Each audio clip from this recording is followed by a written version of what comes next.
मराठी मॅट्रिमोनीवर मिळतो सगळ्यात जास्त चॉईस। मराठी मॅट्रिमोनीने लाखो स्थळं जुळवली आहेत। यापेक्षा चांगली गोष्ट काय असू शकते? मराठी माणसांची नंबर 1 चॉईस मराठी मॅट्रिमोनी। कित्येक वर्ष भारतीय जनता पक्षाचं केंद्रात आणि राज्यात ज्या पद्धतीचं सरकार आलेलं आहे त्याच्याबद्दल राज्यसभा हेच म्हणतायत की यांना मुंबईचं मराठी पण घालवायचे।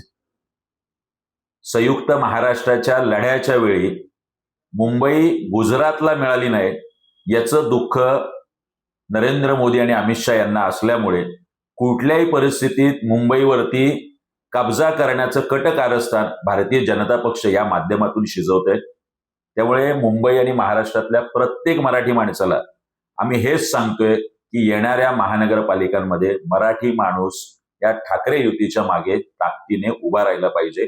कृपाशंकर सिंग सारखा माणूस उत्तर प्रदेश आणि बिहार मधल्या एका महानगरपालिकेचा महापौर हा मराठी असेल असं विधान जर आम्ही केलं तर उत्तर भारतीय आणि बिहारी असणाऱ्या नेत्यांना चालणार आहे का?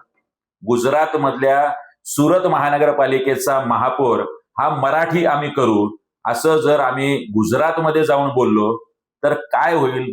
या कृपाशंकर सिंग यांची जीभ छाटली पाहिजे या संदर्भातलं सुद्धा अत्यंत गंभीर विधान केल्यामुळे मी महाराष्ट्रातल्या प्रत्येक मराठी माणसाला या संदर्भात सांगतोय हे मराठी पण घालवण्याचं कटकारस्थान आपण उधळून लावा। राहिला प्रश्न केशव उपाध्याय यांचा, म्हणजे मला अजूनही लक्षात येत नाही की मला कळलं की 9 तरुण प्रवक्त्यांना भारतीय जनता पक्षाने मुंबई महानगरपालिकेची उमेदवारी दिली, पण आमचे केशवराव मात्र अजूनही त्यांना नगरसेवक पद मिळत नाहीये, अजूनही आमदारकी मिळत नाही आणि खासदारकी मिळत नाही। केशवराव मला कळतंय की नवनाथ बन यांना उमेदवारी मिळाल्यामुळे आपली जी ओली जखम आहे ती अजूनही भरून निघालेली नाहीये। महाराष्ट्र नवनिर्माण सेनेने त्याच उमेदवारी आणि सीट मागितल्या ज्या ठिकाणी महाराष्ट्र नवनिर्माण सेनेचे मोठ्या प्रमाणात उमेदवार लढू शकतात, जिंकू शकतात, आणि मराठी महाराष्ट्रासाठी 2 पावलं आम्ही कायम मागे यायला तयार आहोत।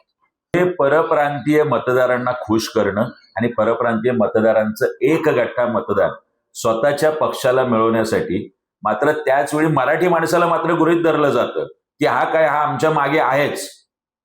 प्रत्येक पक्षातल्या मराठी माणसाला आज आम्ही हाक देतोय की यावेळी तुम्ही पक्ष बघू नका, फक्त ठाकरे युती आणि मराठी माणसाच्या मागे उभे राहा। ठाकरेंवर आरोप करायचे, उद्धव साहेब, आदित्य ठाकरे, राजसाहेब ठाकरे, अमित ठाकरे, आशिष शेलारांच्या घरात तिकीटं दिली आहेत।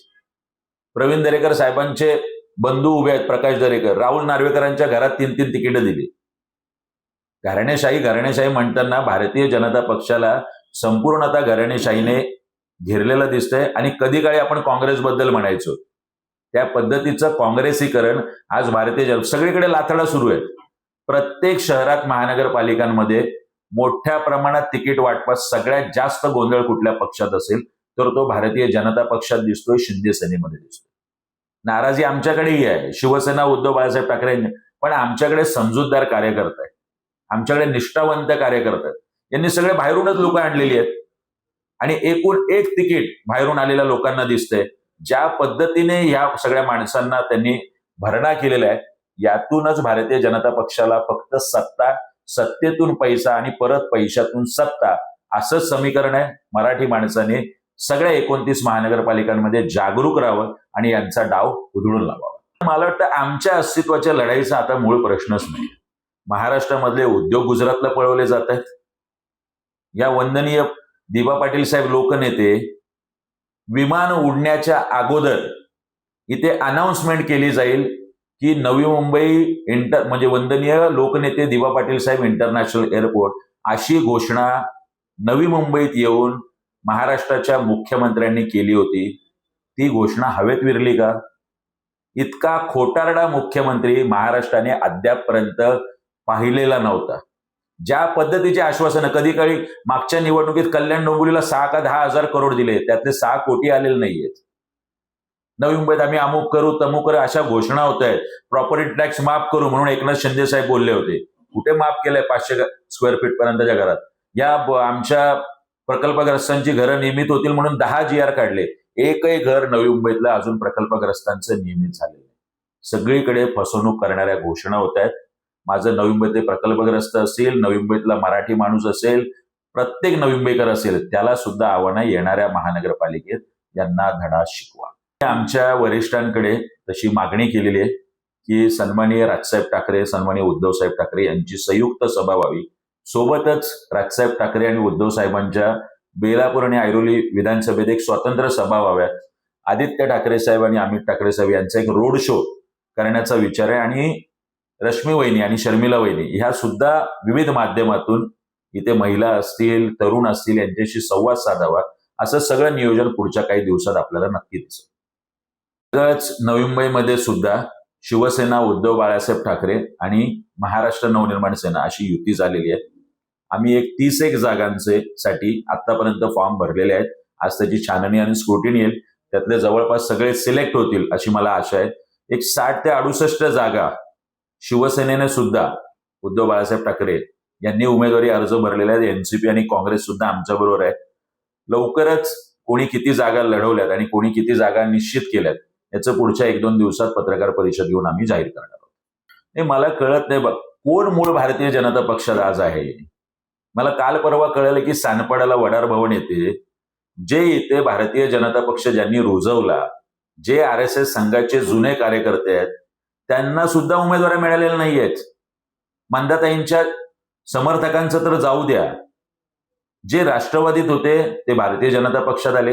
भारतीय जनता पक्षातून संदीप नाईकांबरोबर परत राष्ट्रवादीत गेले, परत उमेदवारी घेतात, विधानसभेला पडतात आणि परत भारतीय जनता पक्षात येऊन तिकीटं घेतात. स्वतःच्या घरात 2-2, 3-3 तिकीटं घेतात. हा विचार आता नवी मुंबईमध्ये भारतीय जनता पक्ष आणि RSSच्या जुन्या जाणत्या कार्यकर्त्यांनी केला पाहिजे. एका घराणेशाहीची सत्ता ठेवायची नवी मुंबईत. राजसाहेब कधी काळी म्हणाले होते, खासदार यांचा, आमदार यांचा, पालकमंत्री यांचा, मंत्री यांचा, महापौर यांचा आणि या नवी मुंबईतल्या महानगरपालिकेच्या शाळेतला मॉनिटर सुद्धा यांच्याच घरातला करायचं की काय. त्यामुळे हा अंतर्गत वाद हा त्यांच्या पक्षात जरी असला तरी बीजेपी आणि RSSच्या जुन्या कार्यकर्त्यांनी सुद्धा यावेळी विचार करणं गरजेचं आहे की एका घराणेशाहीच्या हातात ही सत्ता द्यायची, ही नवी मुंबई द्यायची की सुशिक्षित तरुण उमेदवार, जे होतकरू उमेदवार आहे विविध पक्षातले, महाराष्ट्र नवनिर्माण सेनेतले, शिवसेनेतले, उभाटामधले, यांना संधी द्यायची. मराठी मॅट्रिमोनीवर मिळतो सगळ्यात जास्त चॉईस. मराठी मॅट्रिमोनीने लाखो स्थळं जुळवली आहेत. यापेक्षा चांगली गोष्ट काय असू शकते. मराठी माणसांची नंबर 1 चॉईस मराठी मॅट्रिमोनी.